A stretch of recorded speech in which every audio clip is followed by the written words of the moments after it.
মা বাবার দোয়া অনেক বড় দোয়া। কখনো যেন আমরা বেয়াদবি না করি, কখনো যেন তাদের মনে কষ্ট না দেই, সবসময় যেন তাদের কাছ থেকে দোয়া নেই। পারা যাবে? আমার ছেলে মেয়ে আত্মীয় আত্মীয় স্বজন কাকেও যেন আমার লাশ শুইতে না দেয়। শেষ শেষ দুনিয়াতে আমার আত্মায় কষ্ট পাইবে যে কি করলাম আর কি পাইলাম। আপনাদের কাছে এবং আইনের কাছে আমি একটা ডায়েরি দিয়ে যাব, এই ডায়েরিটা আপনারা থানায় পৌঁছাই দিবেন।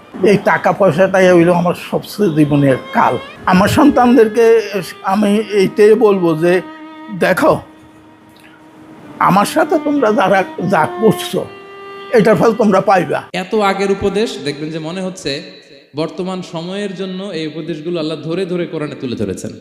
ওয়াসাইনাল ইনসান, মানুষকে আমি ওসিয়ত করলাম, রেকমেন্ড করলাম, ভার্ডিক্ট জারি করে দিলাম বিওয়ালিদাই, মা বাবার ব্যাপারে তাদের সাথে সদাচরণ করবে, মা বাবার সাথে খারাপ আচরণ করা যাবে। ছোট্ট ছেলে মেয়েদেরকে ননির পুতুল করে গড়ে তুলবেন না, খবরদার। ওদেরকে কষ্ট সহিষ্ণু করে গড়ে তুলবেন। আপনি থাকতেই কষ্ট করা শিখান, তার জীবনটা স্মুথ হবে, তার ক্যারিয়ারটা ব্রাইট হবে, তার ভবিষ্যৎটা সুন্দর হবে। ছেলেমেয়েরা কিছু চাইলেই সাথে সাথে দিবেন না। অনেক বাবা মা আছে এত আদর করে, এত বেশি আহ্লাদ করে, যা চায় তাই দেয়, পরে হিতে বিপরীত হয়, ঠিক কিনা? ছেলে মেয়েকে অভাব শেখান, ছেলে মেয়েকে কষ্ট শেখান, ওদেরকে সংগ্রাম শেখান, প্রতিকূল পরিবেশে কি করে টিকে থাকতে হয় এটার সবক শেখান। যে গরুর পেট থেকে বেরোলে গরু হয়, কিন্তু মানুষের পেট থেকে বেরোলেই ওটা মানুষ হয় না। ওটারে মানুষ বানাতে হয় দিনের পর দিন, মাসের পর মাস, টিউনিং করে, পলিশিং করে, গাইড করে করে মানুষের মতো মানুষ বানাতে হয়। ও আমার কলিজার টুকরা সন্তান, ও আমার সোনামণি, যত কোমল ভাষায় আপনার ছেলেকে ডাকতে পারেন, এরকম আদর দিয়ে, সোহাগ দিয়ে, হ্যাঁ, মায়া মমতা মাখা মোলায়েম কণ্ঠে ওকে ডাকবেন। ডেকে কি উপদেশ দিলেন দেখেন। সাইয়েদনা লোকমান প্রথম উপদেশ দিলেন, ইয়া বুনাইয়া, আমার সন্তান, লা তুশরিক বিল্লাহ, ও আমার কলিজার টুকরা বাবা, আল্লাহর সাথে তুমি শিরক করো না। প্রথম উপদেশ, খবরদার আমার কলিজার টুকরা সন্তান, আল্লাহর সাথে শরীক করতে যেও না, আল্লাহর সমকক্ষ কাউকে মনে করো না। আল্লাহকে যেমনি বড় মনে করো, আল্লাহকে যেমনি রিজিক দাতা মনে করো, আল্লাহকে যেমনি পালন কর্তা মনে করো, গোটা বিশ্বের কোন সৃষ্টিকে এমন মনে করো না। লা তুশরিক বিল্লাহ, শিরক করো না। প্রথম অ্যাডভাইস দেখেন, প্রথম অ্যাডভাইসটা অনেক গুরুত্বপূর্ণ। আপনি শুধু বাবা হইলেই চলবে না। প্রিয় ভাইরা, সন্তান আল্লাহর দেয়া অনেক বড় নেয়ামত। আল্লাহু আকবার। নেককার সন্তান আল্লাহর কাছে চাইতে হয়, চেয়ে নিতে হয়। নবীরা দোয়া করেছেন, রব্বি হাবলি মিনাস সলিহিন, আল্লাহ নেককার সন্তান দেন। হে আল্লাহ, নেককার পুণ্যবান সন্তান দেন। আল্লাহ এমন সন্তান দেন যাদেরকে দেখলে আমাদের চোখ জুড়ায়। রব্বি জাআলনি মুকিমাস সলাতি ওয়া মিন যুররিয়াতি, আল্লাহ আমাকেও নামাজ কায়েমকারী বানান, আমার সন্তানকেও বানান। তো সন্তানের জন্য দোয়া করতে হয়, নেককার সন্তান চাইতে হয়। আপনারা যারা বিয়ে করেছেন এখনো সন্তান পান নাই, আল্লাহ তাআলা আপনাদেরকে অচিরেই এই সন্তান দান করে আপনাদেরকে ধন্য করুক। যারা এখনো বিয়ে করেননি, বিয়ের পরে আল্লাহ তাআলা আপনাদেরকে সন্তান দান করুক। এটা অনেক বড় নেয়ামত, এটা অনেক বড় নেয়ামত, এটা আল্লাহর কাছে চাইতে হয়। তো এই আলোচনাটা সবার সাথে প্রাসঙ্গিক। যারা বাবা তাদের তো লাগবে ইনস্ট্যান্ট, আজকে রাত্রে যেই শোনাইতে পারবেন। যারা বাবা হতে যাচ্ছেন তারাও আগে থেকে জেনে রাখলেন, ওয়েল প্রিপেয়ার্ড। আর যারা এখনো বিয়েই করেন নাই, প্ল্যান করে রাখেন যে এইটা আমি আমার ওয়াইফের সাথে প্ল্যান করে এই নাসিহাগুলো আমার সন্তানদেরকে আমরা শোনাবো। আপনার ছেলে মেয়ে কোন পথে চলবে এটা আপনাকে ঠিক করে দিতে হবে। ওরা এখন ছোট, ছোট থেকে যদি এই তাকওয়ার সফটওয়্যারকে ইনস্টল করে দেন, ওই সফটওয়্যার দিয়ে তার জীবন চলবে, ঠিক কিনা? হ্যাঁ, ওরা যখন ছোট থাকে কাদা মাটির মতো থাকে। কাদার মাটিকে যেমন ডিজাইন করতে মনে চায় করা যায় না। একই কাদা মাটি দিয়ে বল বানানো যায়, ঘর বানানো যায়, পুতুল বানানো যায়, ওই এটা বানানো যায়, অনেক কিছু বানানো যায়। কিন্তু এটা যখন শুকিয়ে শক্ত হয়ে যায়, আর কিছু করা যায়? হ্যাঁ, আমাদের আঞ্চলিক ভাষায় বলে কাঁচা না নোয়ালে বাঁশ, পাকলে করে। ছোটবেলা থেকেই now this is the high time, ওদেরকে এডুকেট করার এখন মোক্ষম সময়। এটা আপনার রেসপন্সিবিলিটি, বাবা হিসেবে করতেই হবে। নতুন প্রজন্মকে আমাদের বাঁচাতেই হবে, ঠিক কিনা? মানুষের পেট থেকে বেরোলেই কেউ মানুষ হয় না। গরুর পেট থেকে যেটা বেরোয় এটা গরু। ছাগলের পেট থেকে বেরোলেই ছাগল হয়ে যায়, হাতির পেট থেকে বেরোলেই হাতি হয়ে যায়, কিন্তু মানুষের পেট থেকে একটা কিছু বেরোলেই ওটা মানুষ হয়, ওটার মানুষ বানাতে হয়। কি করতে হয়? মানুষ বানাতে হয়। গরুকে কেউ কোনোদিন বলে না তুই গরুর মতন গরু হ। ছাগলরে কেউ কোনোদিন কইছে যে তুই ছাগলের মতো ছাগল হ, কিন্তু এই মানুষকেই বলা হয় তুমি মানুষের মতো মানুষ হও, মানুষের মতো মানুষ হও। মানুষের মতো মানুষের বড্ড অভাব, ঠিক কিনা? তো আমাদের ছেলেমেয়েরা মানুষের মতো মানুষ হোক, আমরা চাই কি চাই না? এই উপদেশগুলো আমাদের দিতে হবে, ওদেরকে জানাতে হবে। ছোট্ট মানুষ অনেক কিছুই বুঝে না, ওদেরকে কোনটা সত্যবাদিতা, কোনটা ন্যায়পরায়ণতা, কোনটা আমানতদারিতা, কোনটা চুরি ধরে ধরে বুঝাতে হয়। আমাদের ছোট্ট সোনামণিরা দেখবেন ছোটবেলায় ওই ছোট অবস্থায় যারা থাকে, ছোট স্কুলে যায়, স্কুলে যে আরেকজনের পেন্সিল ব্যাগে করে নিয়ে আসে দেখবেন, মানে ওরে দিয়েছেন আপনি ব্লু কালারের, ওর এটা ভালো লাগে নাই, ওর ভালো লাগছে পিঙ্ক কালারের একটা, তো আরেকজনের পিঙ্ক কালারের পেন্সিল ব্যাগে করে নিয়ে আসছে, রাবার নিয়ে আসছে। ও খারাপ মনে আনে নাই, কারণ ও জানে না, ও ভাবছে যেটা সুন্দর লাগে ওইটাই মনে হয় আমার। কিন্তু অন্যের জিনিস যে না বলে নিয়ে আসলে এটাকে চুরি বলে, ও এটা জানেই না। তো এগুলো ওদেরকে জানানোর, শিখানোর দরকার আছে না নাই? দায়িত্বটা কার? বাবা মায়ের। আমার প্রিয় ভাইয়েরা, সন্তানদেরকে যেন আমরা গাইড করি, ইনস্ট্রাক্ট করি, আমরা যেন ওদেরকে শিখাই কোনটা সত্য কোনটা মিথ্যা। এখন তো এই যে সোশ্যাল মিডিয়ার যুগ, এটা ছাড়া খেতেই চায় না, তাই না? ঘুমাতেই চায় না। সে কি দেখে এটা আপনার জানতে হবে, সে কোথায় যায়, সে কার সাথে মেশে, সে কোন সাইটগুলো ব্রাউজ করে, এটা বাবা হিসেবে জানার দরকার আছে না নাই? প্যারেন্টিং কন্ট্রোলের একটা ব্যবস্থাপনা আছে, আপনি কন্ট্রোল করে দিতে পারবেন। আপনি সাইন করে দিবেন ইউটিউবে আপনার জিমেল দিয়ে, ও কি দেখে আপনি সব চেক করতে পারবেন হিস্ট্রিতে। যুগ যেমন, ওই যুগের মেডিসিনও তেমন, ওইভাবে আপনাকে নিয়ন্ত্রণ করতে হবে। কারণ এই যুগে আমাদের তরুণ শিশু কিশোররা এত এত চ্যালেঞ্জের সম্মুখীন হচ্ছে যেটা আগে কখনো হয় নাই। The world is changing so fast, it's very difficult to handle our teenagers. ওদের প্রশ্ন শুনলে আপনি অবাক হয়ে যাবেন। আমি উত্তর দিতে পারি না মাঝে মাঝে, আমার ছোট মেয়ের অনেক প্রশ্নের উত্তর দিতে পারি না, মানে পারি, ও মানতে চায় না, আর্গুও করে, এমন এমন কথা বলে যেগুলো আমরা 10-15 বছর বয়সেও শিখি নাই। আজকে 5-6 বছরের ছোট বাচ্চা, ছেলে মেয়ে আপনাকে এমন প্রশ্ন করবে আপনি অবাক হয়ে যাবেন। এই জন্য ছোটবেলা থেকেই ওদের মন মস্তিষ্কের ভেতরে এই ইসলামের শিক্ষাটা ঢুকাই দিতে হবে। আমার ভাইয়েরা, ইসলাম সেটাই চায়। যে এই মাত্র জন্মগ্রহণ করছে যে বাচ্চাটা, নবজাতক, নিউ বর্ন বেবি, ওর আমল নামা শুরু হয়েছে? সবাই বলেন, এই মাত্র ভূমিষ্ঠ একটা বাচ্চার আমল নামা শুরু হয়েছে। তারপরে ইসলাম বলে ওর কানের সামনে আল্লাহু আকবার বলে আল্লাহর নামটা ঢুকিয়ে দাও। এখনো আমল নামা শুরু হয় নাই, এখনো ভালো খারাপের কিছুই হয় নাই, তারপরও আল্লাহ বলে দুনিয়াতে আসার সাথে সাথে আজান দিয়ে ইসলামের কথাটা কানের ভেতরে ঢুকায়া দাও। আমাদের দায়িত্ব হচ্ছে ওদেরকে এডুকেট করা। 1 নাম্বার উপদেশ তিনি দিলেন, লা তুশরিক বিল্লাহ, শিরক করো না, শিরক মহাপাপ। এই পয়েন্টটা বুঝতে পারছেন সবাই?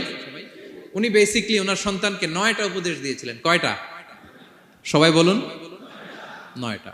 এরপর আল্লাহ তাআলা আরেকটা এক্সট্রা উপদেশ দিয়ে দিয়েছেন, 9 আর 1 মিলে তিলকা আশারাতুন কামিলা, একেবারে ফাইনাল, 10টা হয়ে গেছে, পরিপূর্ণ। তো শিরকের ব্যাপারে সতর্ক করার সাথে সাথে আল্লাহ তাআলা নিজ থেকে একটা উপদেশ দিলেন। আল্লাহ তাআলা কি বললেন? রব্বুল আলামিন বললেন, ওয়াসাইনাল ইনসানা বিওয়ালিদাইহি হামালাতহু উম্মুহু ওয়াহানান আলা ওয়াহান ওয়া ফিসালুহু ফি আমাইনি আনিশকুর লি ওয়া লিওয়ালিদাইকা ইলাইয়াল মাসির। সুবহানাল্লাহ পড়ে। আল্লাহ বললেন, ওয়াসাইনাল ইনসানা বিওয়ালিদাইহি, শিরকের কথা যখন লোকমান সন্তানকে জানালো, এবার আমি আল্লাহ পৃথিবীর মানুষগুলোরে জানিয়ে দিলাম, খবরদার খবরদার, মা বাবার সাথে কখনো খারাপ আচরণ করো না। ওয়াসাইনাল ইনসান, মানুষকে আমি ওসিয়ত করলাম, রেকমেন্ড করলাম, ভার্ডিক্ট জারি করে দিলাম, বিওয়ালিদাই, মা বাবার ব্যাপারে তাদের সাথে সদাচরণ করবে। মা বাবার সাথে খারাপ আচরণ করা যাবে। জান্নাতে একটা দরজা আছে, নাম আল আব, বাবা, আর একটা আল উম, মা। যারা বাবা মার সাথে ভালো আচরণ করছে তারা ওইটা দিয়ে ঢুকবে। সুবহানাল্লাহ পড়ে। এক লোক বললেন, ইয়া রাসূলুল্লাহ, আমার মাকে কাঁধে করে কাবার চারদিকে ঘুরিয়েছি, তাওয়াফ করিয়েছি, প্রচন্ড রোদের মধ্যে আমার মাকে কাঁধে করে কাবার চারদিকে লাব্বাইক লাব্বাইক বলে অনেকবার ঘুরিয়েছি। ইয়া রাসূলুল্লাহ, আপনি আমাকে বলে দেন, ছোটবেলা যখন আমি আমার মায়ের বুকের দুধ খেয়েছি ওই দুধের শোধটুকু আদায় হয়েছে কিনা? বিষ্ণুই বললেন, কি প্রশ্ন করলা তুমি? লাউ কাতাতা জিলদাক, তুমি যদি তোমার গায়ের চামড়া কেটে জুতা বানিয়ে দাও, চামড়াটা কেটে শুকিয়ে যদি জুতা বানিয়ে তোমার মায়ের পায়ের নিচে দিয়ে দাও, ছোটবেলায় মায়ের বুকের যে দুধ খেয়েছো একটা দুধের এক ঢোক দুধ খাওয়ার শোধ আদায় হবে না। এক ঢোক যে দুধ খাইছো ওইটারই শোধ আদায় হবে না। খবরদার, খবরদার, বাবা মার ব্যাপারে সাবধান। বিশেষ করে মায়ের সাথে দুজনের কথাই আল্লাহ প্রথমে বললেন, এরপরে বললেন বিশেষ করে মায়ের সাথে, কারণ হামালাতহু উম্মুহু, বাবা তোমারে পেটে ধরে নাই, পেটে ধরেছে কে? ওয়াহানান আলা ওয়াহান, 10 মাস 10 দিন বোঝার পরের বোঝা, যন্ত্রণার পরে যন্ত্রণা বাবা সহ্য করে নাই, করেছে কে? এত বড় একটা পেট হয়ে গেছিল, জানেন তো? হ্যাঁ, আল্লাহ। এই পেটটা নিয়ে বারবার কিচেনে যাওয়া লাগছে, এটা নিয়ে টয়লেট করে, এটা নিয়ে গোসল করে, ঘুমাতে পারে না, শুইলে উঠতে পারে না, উঠলে বসতে পারে না। একদিন 2 দিন, 1 সপ্তাহ 2 সপ্তাহ, 10 মাস 10 দিন আমার মাকে এই কষ্ট দিয়েছি। মায়ের কলিজার মাঝখানে লাথি মেরে দুনিয়াতে এসেছে। এরপরে আল্লাহ বললেন ওয়া ফিসালুহু ফি আমাইন, এখানেই শেষ নয়, দুধ ছাড়াতে লেগেছে 2 বছর। কয় বছর? ওগো মা তুমি এই ধরনের শ্রেষ্ঠ নেয়ামত, তোমারই পদ তলে রয়েছে জান্নাত। ওগো মা তুমি এই ধরনের শ্রেষ্ঠ নেয়ামত, তোমারই পদ তলে রয়েছে জান্নাত। ঠিক কিনা? দেখেন আল্লাহ মর্যাদা কোথায় বাড়ালো। আমাদের দুনিয়ার পুরুষ মানুষদের পায়ের নিচে থাকে জুতা, জুতার নিচে বালু, কার্পেট কিংবা ফ্লোর। আর আল্লাহ বলে দুনিয়ার এক একটা মায়ের পায়ের নিচে আমি জান্নাত দিয়ে রেখেছি।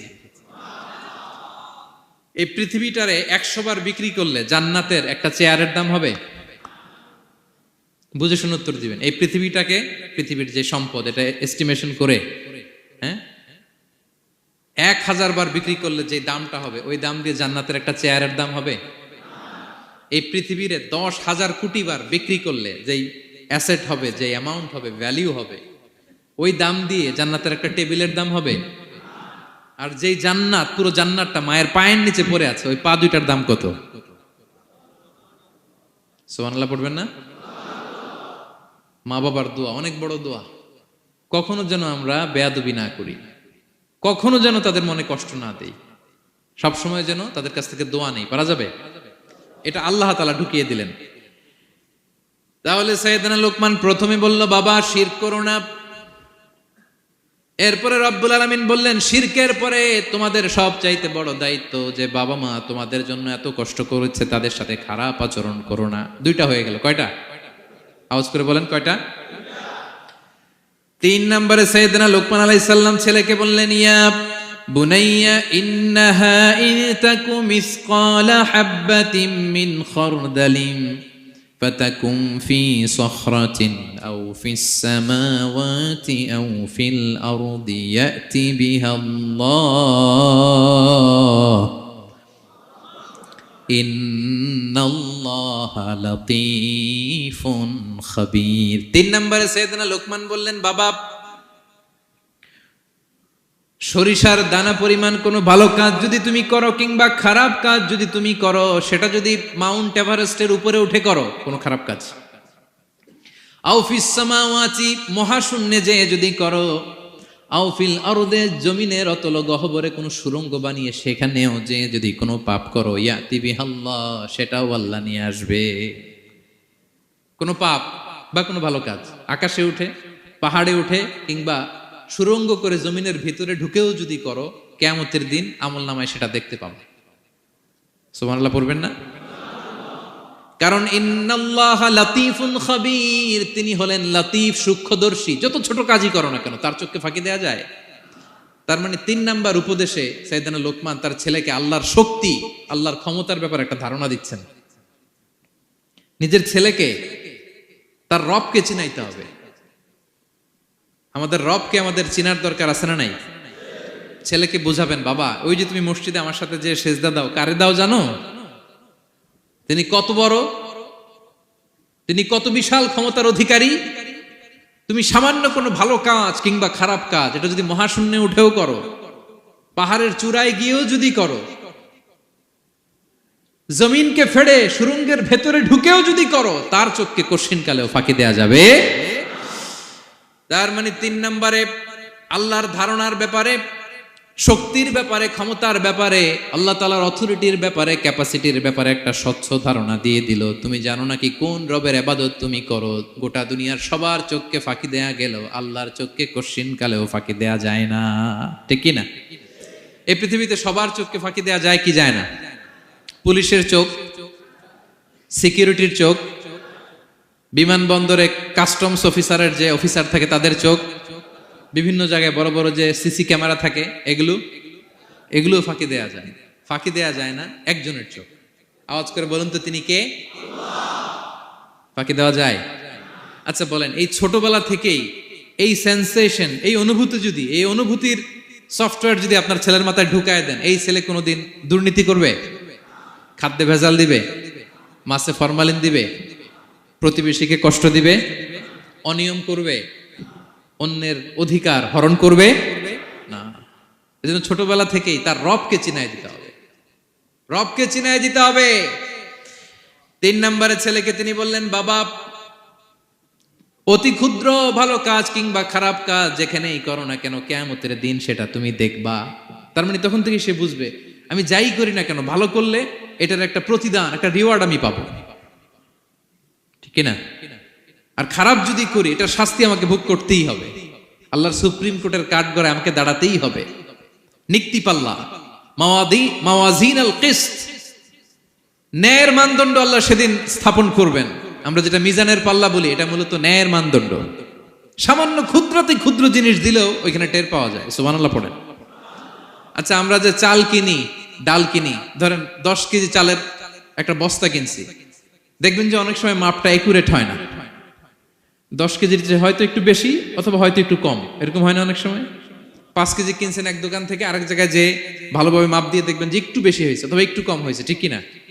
আল্লাহ যে মিজানের পাল্লা সেদিন বসাবেন, ওইখানেও তো এরকম হবে। হ্যাঁ, কেমন হবে? فَمَن يَعْمَلْ مِثْقَالَ ذَرَّةٍ خَيْرًا يَرَهُ, পড়ুন, وَمَن يَعْمَلْ مِثْقَالَ ذَرَّةٍ شَرًّا يَرَهُ। ক্ষুদ্রাতি ক্ষুদ্র জাররা তথা অনুপরিমাণ ভালো যদি করো, সেটাও সেদিন নিক্তি পাল্লায়, মিজানের দাড়ি পাল্লায় দেখতে পাবা।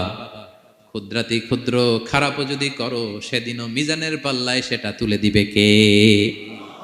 জাররা মানে খুবই ক্ষুদ্র। কতটুকু ক্ষুদ্র আমি উদাহরণ দিয়ে বুঝাই।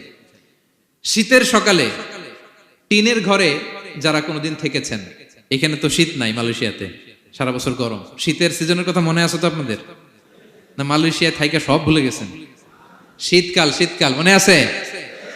হ্যাঁ, শীতের সকালে টিনের ঘরে যদি কখনো থাকেন, দেখবেন যে টিনের ঘরে ছিদ্র থাকে, ওই ছিদ্র দিয়ে সূর্যের আলো ঢুকে, রশ্মি।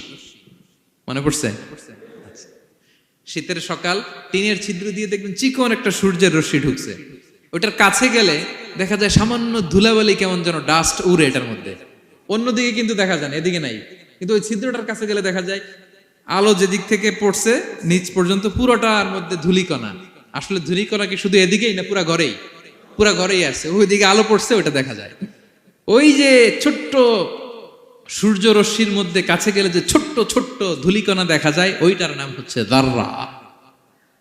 যাররা, ফামান ইয়ামাল মিসকালা যাররাতিন খাইরান ইয়ারা।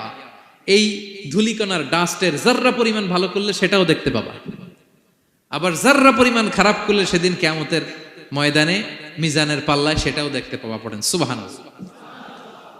তার মানে 3 নম্বরে ছেলেকে আল্লাহর শক্তি আর সম্ভাবনা সম্পর্কে সতর্ক করলেন, জানান দিয়ে বললেন, বাবা যেটাই করো না কেন, সবার চোখকে ফাঁকি দেওয়া যায় না, একজনের চোখ, তিনি কে? কয়টা গেল উপদেশ? সবাই বলুন তো কয়টা?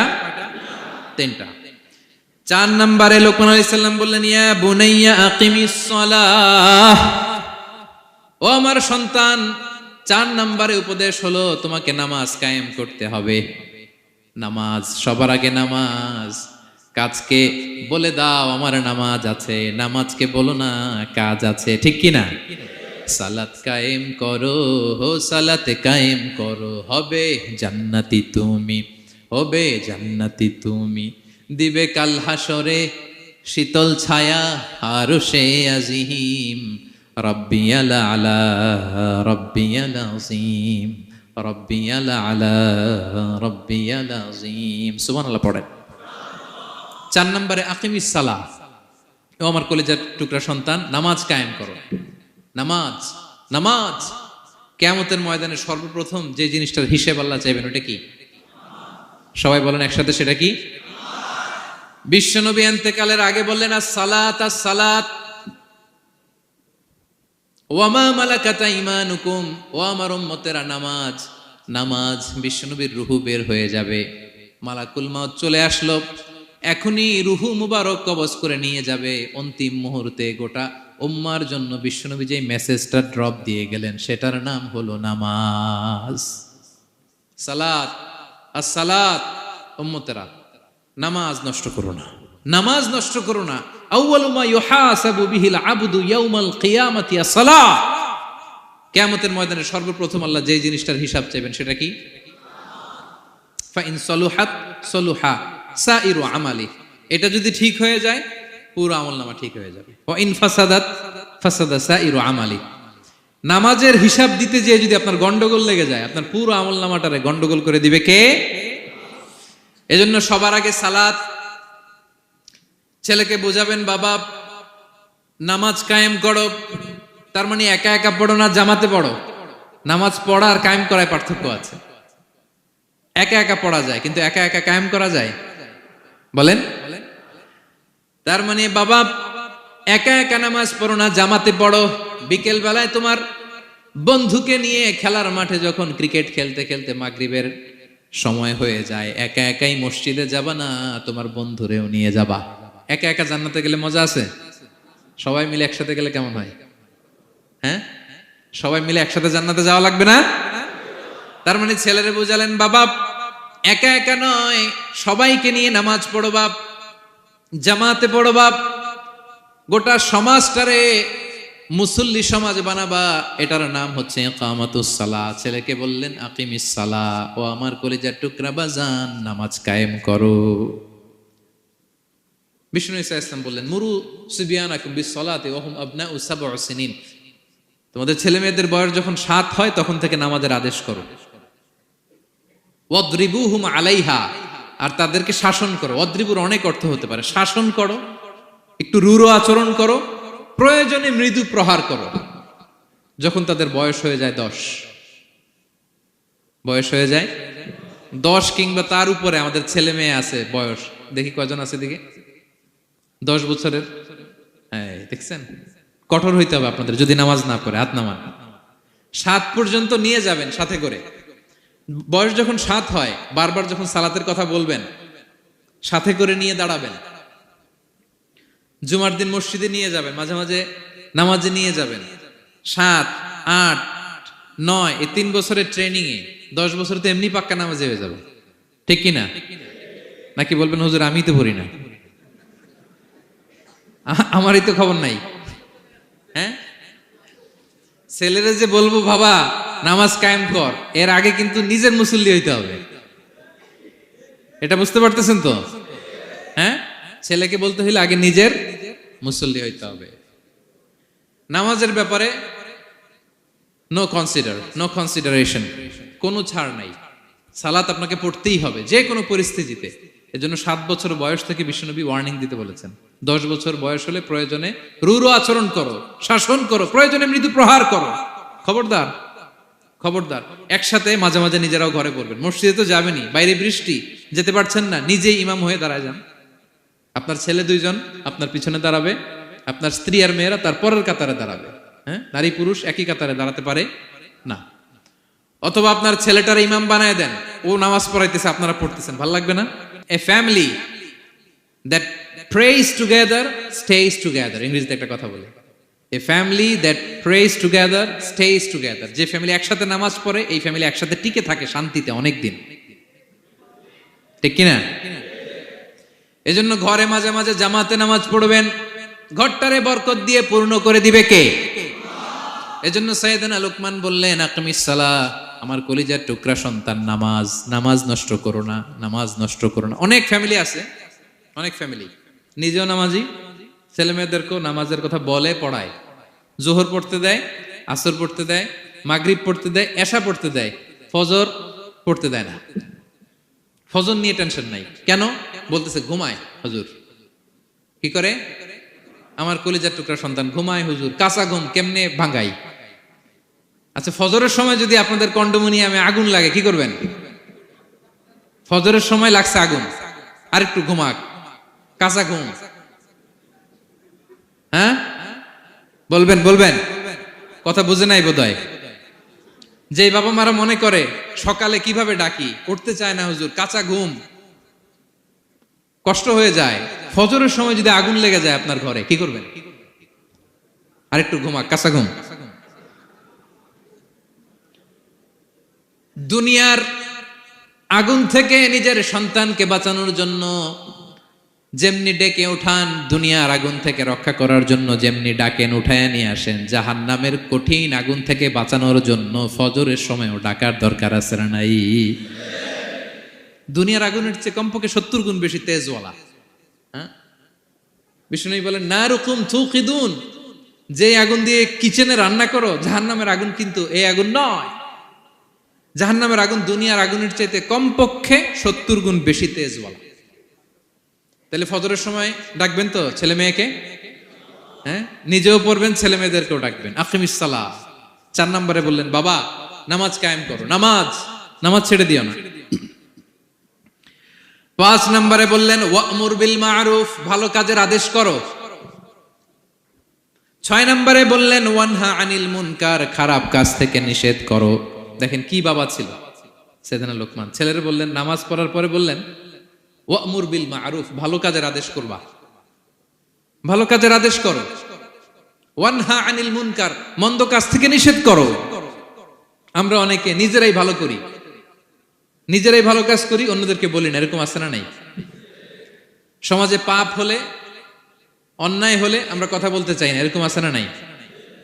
নিজেই নামাজ পড়বে, চোখ বন্ধ করে তাসবিহ পড়তে থাকে, কিন্তু মুসলিম উম্মার উপর কারবালা হয়ে যাচ্ছে, তার কোনো টেন নাই, এরকম আছে না নাই?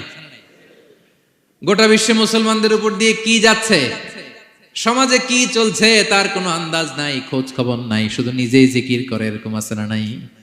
না, আযাব আসলে, গজব আসলে শুধু এই কাফের মুশরিকদেরই মারে না, মুমিনদেরও মারে, ঠিক কিনা? আল্লাহ বলে, ওই আযাবকে ভয় করো, ওয়াত্তাকু ফিতনাতাল লা তুসিবান্নাল্লাযীনা যালামু মিনকুম খাসসা। ওই আযাবকে ভয় করো, এই শাস্তিকে ভয় করো, যে শাস্তি যখন আমি পাঠাই ওই শাস্তি দিয়ে শুধু জালেমদেরকে মারি না, আলেমদেরকেও মারি, ঠিক কিনা?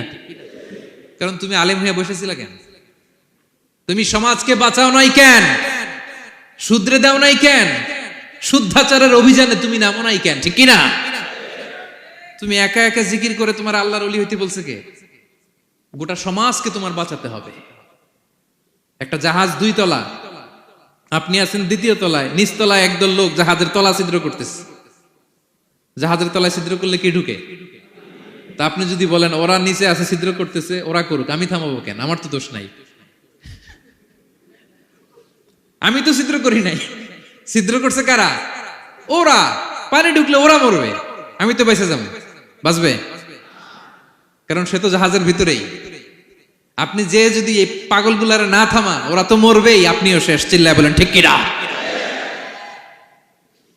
এজন্য সমাজে যখন পাপ হয়, অন্যায় হয়, দেখা মাত্রই আপনাকে থামাতে হবে। তা না হলে এই পাপের কারণে, অন্যায়ের কারণে আযাব আর গজব যখন আসবে, পাপীরাই মরবেন, আপনিও মরবেন, ঠিক কিনা? মুসা আলাইহিস সালামের পায়ের মধ্যে একবার একটা লাল পিঁপড়া কামড় দিছে। এই সাইজের যে লাল পিঁপড়াগুলো কামড় দিলে খুব আরাম লাগে না? কেমন লাগে?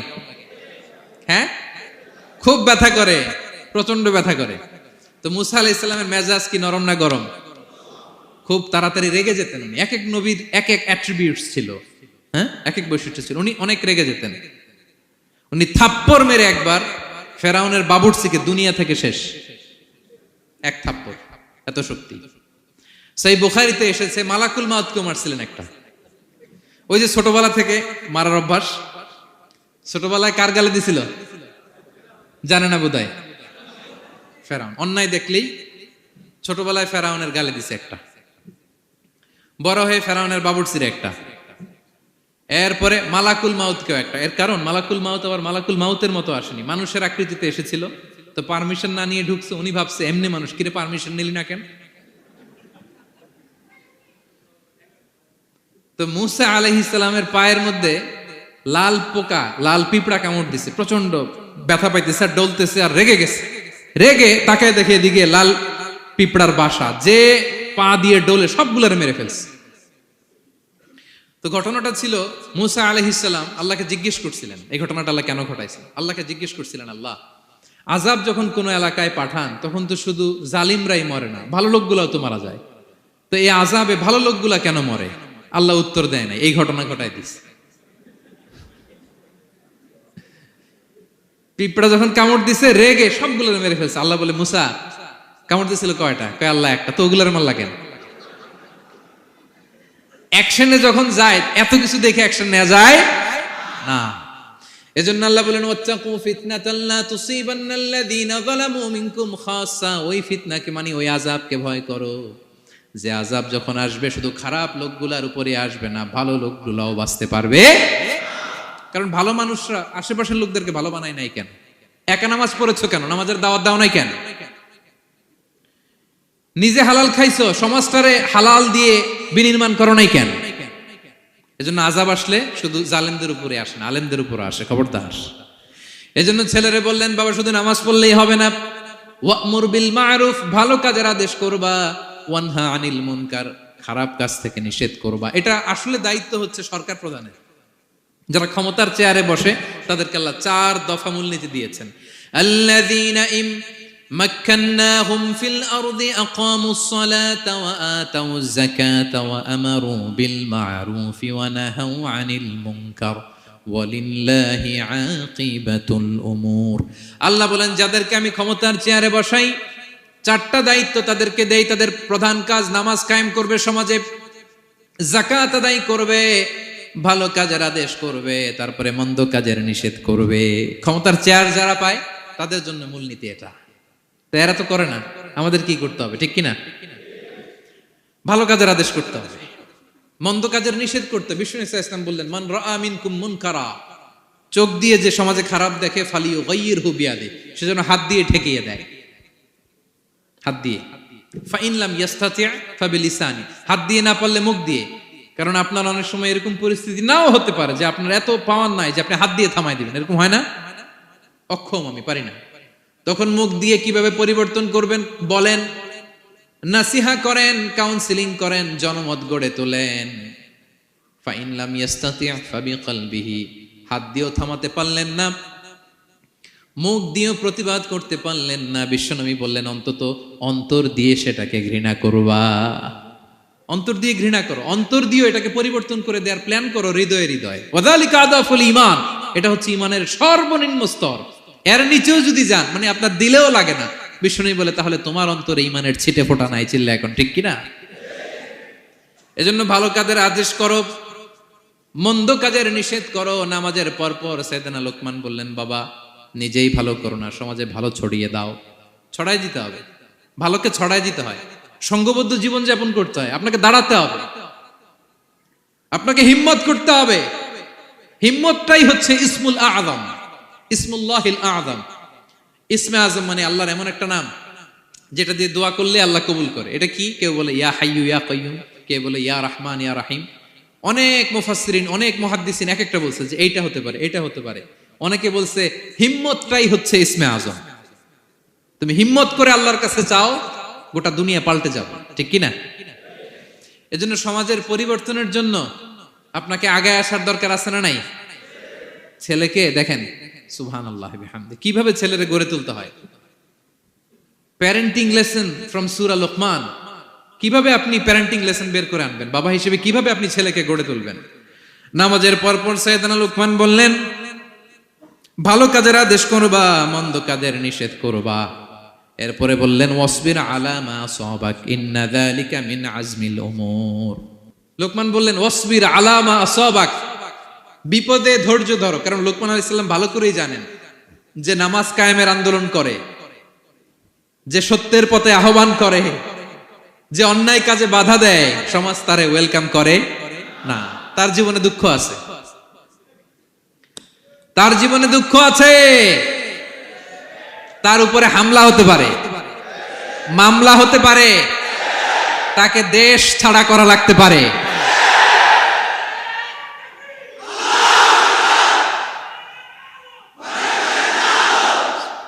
ওয়াসবির আলা মা আসাবাক, বাবা খুব ভালো করেই জানে বিপদ নেমে আসতে পারে। যে নামাজ কায়েমের আন্দোলন করে, যে সৎ কাজের আদেশ করে, অসৎ কাজে বাধা দেয়, তাকে থামানোর জন্য, হ্যাঁ, তার অগ্রযাত্রাকে রুখে দেওয়ার জন্য, তার রাস্তাকে ব্লক করার জন্য যুগে যুগে সমাজে সমাজে আছে না নাই? আছে। ঘাবড়ে গেলে চলবে না। এই পথ, এটা ফুল সজ্জার কোনো পথ নয়, এটা কণ্টকাকীর্ণ। এখানে প্রতি পদে পদে কাটা, এটা জেনেই আমরা এই পথে এসেছি, ঠিক কিনা? এজন্য আমাদেরকে রুখে দেয়া যাবে না। আমরা সত্যের কথা বলেই যাব, আমরা অন্যায় দেখলে প্রতিবাদ করেই যাব। প্রতিবাদ করবেন, দাঁড়াবেন। আপনি দাঁড়ালেই দেখবেন পরিস্থিতি অন্যরকম হয়ে গেছে। দাঁড়ান না যে আপনি, অন্যায় করতেছে আপনি দাঁড়ান না কেন? অপরাধ করতেছে আপনি থামান না কেন? আপনার বোনের বয়সী একটা মেয়েকে টিস করতেছে কিছু ছেলেরা, আপনি দাঁড়ান না কেন? ওদের 10 জনের চেয়ে আপনার শক্তি অনেক বড়।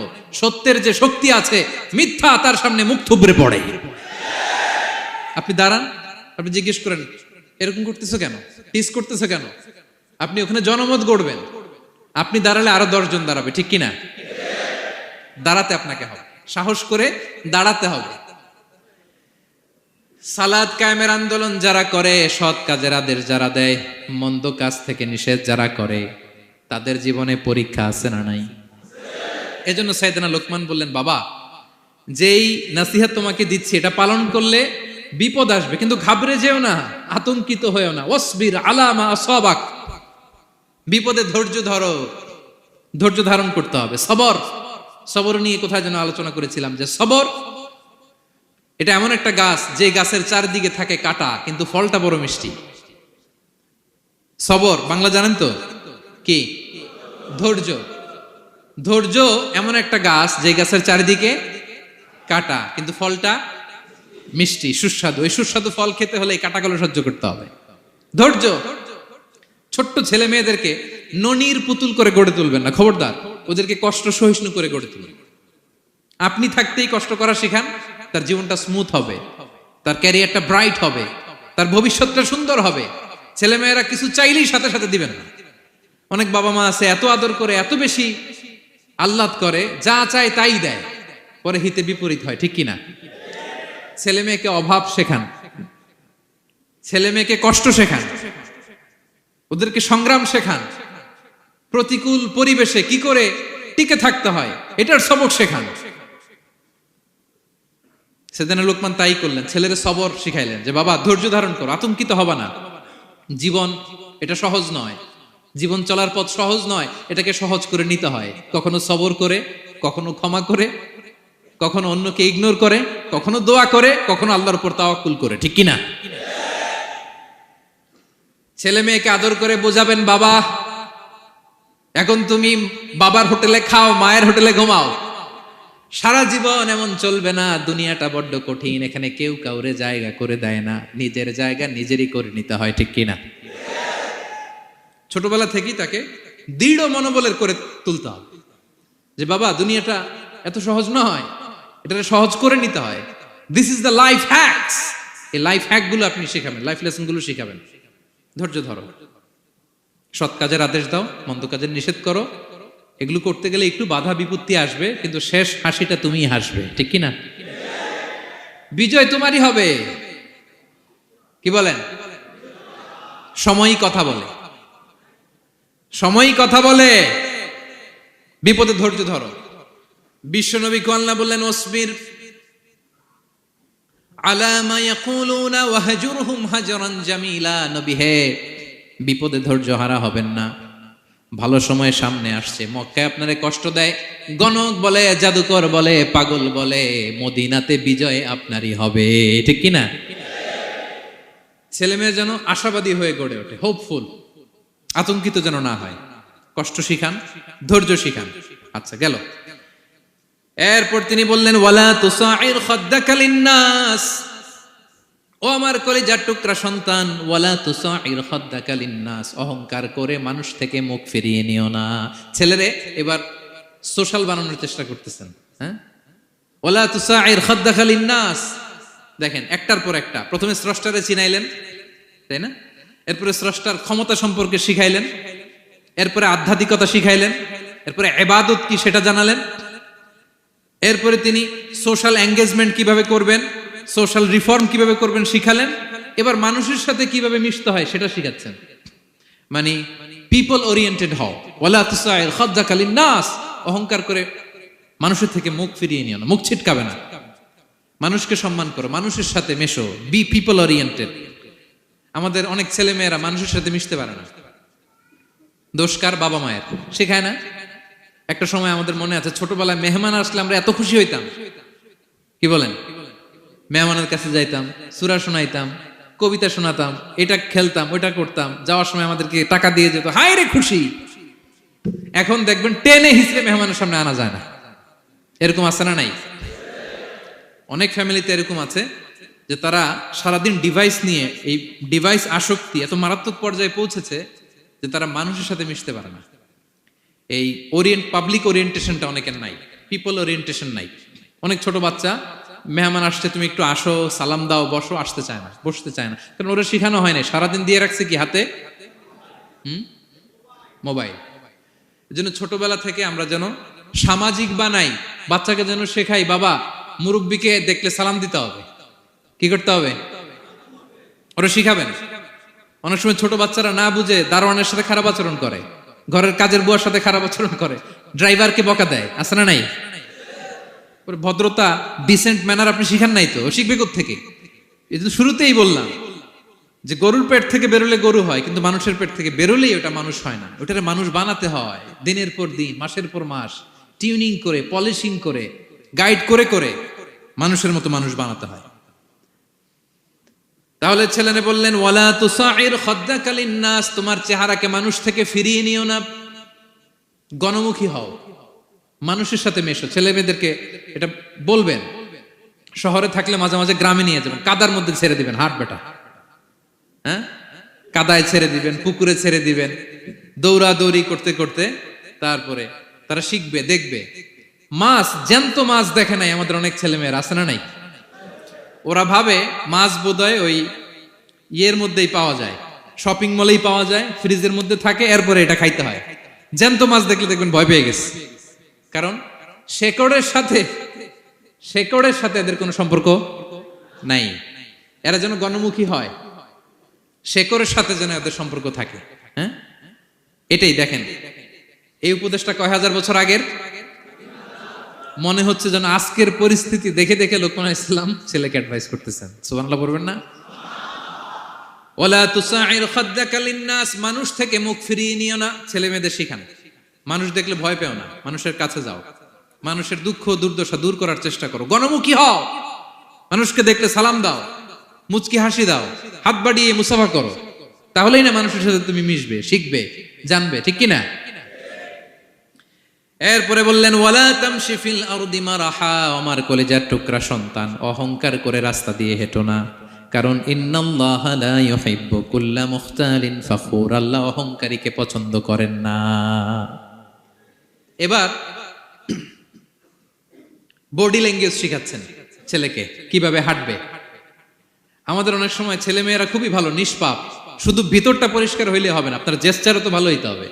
হ্যাঁ, ভিতর ভালো কিন্তু প্রকাশ ভঙ্গি জানে না, আছে না নাই? এটারে ইংরেজিতে কি বলে? বডি ল্যাঙ্গুয়েজ বলে। বুঝতে পারছেন? এবার ছেলেকে বডি ল্যাঙ্গুয়েজ শিখাচ্ছে বাবা। হাঁটার সময় এইভাবে হাঁটতে হবে, ওয়ালা তামশি ফিল আরদি মারাহা, অহংকার করে রাস্তা দিয়ে হেঁটো না। এখানে তামশি বলতে শুধু হাঁটাই না, অহংকার করে ড্রাইভ করো না, অহংকার করে হুন্ডা চালিও না। এরকম আছে না নাই? আমাদের ইয়াং ছেলে মেয়েরা হুন্ডা একটা পাইলে এমন আওয়াজ করে তারা চলবে, অসুস্থদের ক্ষতি হয়, ছোট বাচ্চারা ভয় পেয়ে যায়, মাঝরাতে মানুষ লাফ দিয়ে ওঠে ঘুম থেকে। এরকম আছে না নাই? আমাদের সন্তানরা যেন এরকম না হয়। রাস্তা দিয়ে চলতে বিনয়ের সাথে হাঁটতে হবে, ভদ্রভাবে হাঁটতে হবে, কারণ রহমানের বান্দারা অহংকারী হয় না, তারা বিনয়ী হয়, ঠিক কিনা? وعباد الرحمن الذين يمشون على الأرض هونا وإذا خاطبهم الجاهلون قالوا سلاما। রহমানের বান্দারা রাস্তা দিয়ে যখন হাঁটে দাম্ভিকতার সাথে হাঁটে না, অহংকারের সাথে হাঁটে না, বিনয়ের সাথে রাস্তা দিয়ে তারা চলাফেরা করে, ঠিক কিনা? তো ছেলেকে হাতে ধরে ধরে বডি ল্যাঙ্গুয়েজ শিখাচ্ছে, বাবা অহংকার করে হেঁটো না, মানুষের অহংকার সাজে না, অহংকার সাজে একজনের, তিনি কে? অহংকার কার চাদর? আল্লাহ বলে এই চাদর ধরে যদি কেউ টান দেয় ওরে আমি জাহান্নামে নিক্ষেপ করি, ফালা উবালি, আই ডোন্ট কেয়ার, ওরে আমি জাহান্নামে ফেলবো। অহংকার করার কি আছে আমাদের? কিছুই নাই, ঠিক কিনা? ডায়রিয়া যদি হয়, লুজ মোশন যদি হয়, 5 বার টয়লেটে গেলে এরপরে চেহারার দিকে তাকানো যায়? বিছানায় পড়ে হা হু করতে শুরু করে, তো কিসের অহংকার আপনার? লুজ মোশন 3 দিন যদি হয়, হায় রে চেহারার দিকে তাকানো যায় না, সুন্দর চেহারা ফ্যাকাশে হয়ে গেছে, তো এই মানুষের অহংকার করা সাজে না। ছেলেকে বিনয়ী হওয়া শেখাতে হবে, বাবা বিনয়ী হও, তোমার বডি ল্যাঙ্গুয়েজটা সুন্দর করো, তোমার কথা বলায়, তোমার চলনে বলনে সবকিছুতে যেন একটা মাধুর্যতা থাকে, একটা কোমলতা থাকে, শেখানোর দরকার আছে না নাই? সব শেষে সাইয়েদনা লোকমান ছেলেকে বললেন, ওয়াকসিদ ফি মাশিকা ওয়াগদুদ মিন সাউতিকা ইন্না আনকারাল আসওয়াতি লাসাউতুল হামির। ওয়াকসিদ ফি মাশিক ওয়াগদুদ মিন সাউতিক, তাহলে কিভাবে হাঁটবা? হাঁটার ক্ষেত্রে একটা মিডিয়াম পেস অবলম্বন করো, মিডিয়াম পেস, ভদ্রভাবে, হ্যাঁ মিডিয়াম মধ্যমপন্থী পন্থায় তুমি হাঁটো। তোমার হাঁটার মধ্যে যেন একটা মুনশিয়ানা ভাব থাকে, তোমার হাঁটা চলাফেরায় যেন একটা ভদ্রতার ছাপ থাকে। এটা তো হাতে ধরে ধরে শিখাইতে হবে, নাহলে শিখবে না তো, বুঝবে না তো সে। ওয়াগদুদ মিন সাউতিক, কণ্ঠটাকে মোলায়েম করো। ইন্না আনকারাল আসওয়াতি লাসাউতুল হামির, কর্কশ গলায় কথা বলো না। আমাদের অনেক ছেলেমেয়েরা অনেক শাউট করে, আছে না নাই? কেউ কি শাউটিং পারসনকে পছন্দ করে? আমরা লাইক করি? Nobody likes a shouting person. আপনি মালয়েশিয়ানদেরকে দেখেন কত কোয়াইট এন্ড কাম, হাজার হাজার মানুষ একটা প্রোগ্রাম করতেছে, একটা সাউন্ড নাই। আমাদের তো অনেক বলতে হয়, অনেক অ্যানাউন্সমেন্ট, অনেক এই সেই, ওদেরকে কিছু বলতে হয় না। ওদের আমি অনেক বড় বড় প্রোগ্রামে জয়েন করেছি, হাজার হাজার মানুষ, একটা ছোট্ট ইনস্ট্রাকশন, লাইন ধরে সবাই সেটা মেনে নেয়। ছেলেকে শিখাই দিলেন চলতে ফিরতে একটা মাঝারি মোলায়েম ভদ্র একটা পেস অবলম্বন করো, আর কণ্ঠটাকে নিচু করো, কর্কশ ভাষী হয়েও না। কেউ পৃথিবীতে কর্কশ ভাষীকে পছন্দ করেন? যারা চিৎকার করে চেঁচামেচি করে, আল্লাহ তাদের কণ্ঠকে গাধার কণ্ঠের সাথে তুলনা করেছেন এখানে। দ্য ব্রেইং অ্যাস, গাধার আওয়াজের চাইতে পৃথিবীতে নিকৃষ্ট কোন আওয়াজ হতে পারে? আল্লাহ বলে তুমি কি তোমার কণ্ঠকে গাধার আওয়াজের মতো করতে চাও? যদি না চাও, কণ্ঠটাকে মোলায়েম করো, কর্কশ ভাষায় কখনো মানুষকে সম্বোধন করো, কারণ কর্কশ ভাষীকে, এই শাউটিং পারসনকে কেউ কখনো পছন্দ করে না। তো এই উপদেশগুলো আমাদের ছেলে মেয়েদেরকে দেওয়ার দরকার আছে না নাই? আল্লাহু আকবার। প্রজ্ঞায় সুসজ্জিত এই উপদেশ মালাগুলো সে 3000 বছর আগে যেমনি প্রাসঙ্গিক ছিল, এখনো তেমনি প্রাসঙ্গিক। এই উপদেশগুলো আমরা ছেলে মেয়েদেরকে দিতে পারবো তো? এই 10টা উপদেশ মালা বুঝতে পারছেন আপনারা? সবাই বুঝতে পারছেন? মনে থাকবে? খেয়াল থাকবে? আমি 1 মিনিটে একটু রিভাইজ করি। কি কি উপদেশ দিলেন? প্রথমেই শুকরিয়ার কথা আল্লাহ নিজে বলেছেন, শুকরিয়া করো। আমরা যেন যে কোনো পরিস্থিতিতে শুকরিয়া করি, করলে নিয়ামত বাড়াই দিবে কে? এরপর সাইয়েদনা লোকমান ছেলেকে সর্বপ্রথম যে উপদেশটা দিলেন সেটা হলো, বাবা কি করো না? সবাই বলুন, কি করো না? কারণ শিরক হচ্ছে সবচাইতে বড় পাপ। আল্লাহ সব মাফ করে, শিরকের গুনাহ তিনি মাফ করে। এরপর আল্লাহ তাআলা নিজ থেকে আরেকটা উপদেশ ঢুকাই দিলেন, সেটা হচ্ছে কার সাথে ভালো আচরণ করো? মা বাবার সাথে। মা বাবা যদি বদদোয়া দেয়, আপনার জীবনে কখনো উন্নতি আসবে? এরপরে তিনি ছেলেকে বললেন, বাবা আল্লাহ তাআলা এমন ক্ষমতার অধিকারী যেখানেই যে পাপ করো ভালো কাজ করো সবার চোখকে ফাঁকি দেয়া গেল, আল্লাহর চোখকে ফাঁকি দেয়া যায়? আল্লাহর শক্তি ক্ষমতার ব্যাপারে সতর্ক করলেন। এরপরে তিনি ছেলেকে বললেন নামাজ কায়েম করো, নিজেও পড়ো, সমাজের সবাইকে নিয়ে পড়ো। এরপরে তিনি ছেলেকে বললেন বাবা ভালো কাজের আদেশ দাও, মন্দ কাজের নিষেধ করো, মন্দ কাজ থামিয়ে দাও। তারপর বললেন বাবা বিপদে ধৈর্য ধরো। এরপরে বললেন গণমানুষের সাথে মেশো, পিপল ওরিয়েন্টেড হও। এরপর ছেলের বডি ল্যাঙ্গুয়েজ ঠিক করে দিলেন। মনে আছে তো আপনাদের? অহংকার বশত হেঁটো না, চিৎকার করে কথা বলো না। সবশেষে ওরাল কমিউনিকেশন কিভাবে করবে, শাউটিং না হয়ে মোলায়েম কণ্ঠে মানুষের সাথে যেন ভদ্রচিত ভাবে কথা বলতে পারে, এই উপদেশ মালাগুলো দিলেন। আমরা যারা বাবা হয়েছি আমরাও যেন আমাদের কলিজার টুকরা সোনামণি সন্তানদেরকে এই উপদেশগুলো দেই। মনে থাকবে? সূরা লুকমানের 12 থেকে 19 নম্বর আয়াতে আল্লাহ তাআলা এই উপদেশগুলো তুলে ধরেছেন। আল্লাহ তাআলা আমাদের সবাইকে কথাগুলো বোঝার ও আমল করার তৌফিক দান করুক। আমরা পড়ি আমিন। আমরা যেন নেককার সন্তান লাভে ধন্য হতে পারি, আল্লাহ তৌফিক দান করুন। আমরা পড়ি আমিন। আমরাও যেন সাইয়েদনা লোকমানের মতো এই উপদেশ মালাগুলো আমাদের ছেলে মেয়েদেরকে দিতে পারি, আল্লাহ তুমি তৌফিক দান করো। আমরা পড়ি আমিন।